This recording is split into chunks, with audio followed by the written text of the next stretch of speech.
তোমার না রবের সাথে বন্ধুত্ব ছিল? তুমি না মোনাজাতে ফুপিয়ে ফুপিয়ে কান্না করতে আর বলতে, হে আল্লাহ, আমি তোমাকে ছাড়া আর কাউকে চাই না। তাহলে এখন কেন তোমার রবের সাথেই বিচ্ছেদ?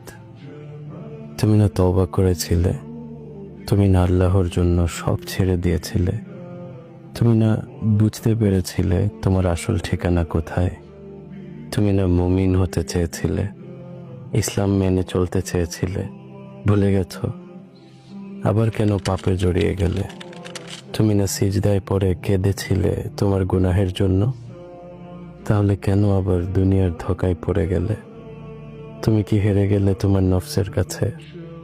আল্লাহর প্রিয় হতে পারলে না? বারবার শয়তানের ফাঁদে পা ফেলছো? ব্যাপার না, এখনো সময় আছে। তুমি কি জানো না তোমার রব কত মহান? তিনি অপেক্ষা করছেন তোমার জন্য, তোমাকে ক্ষমা করার জন্য।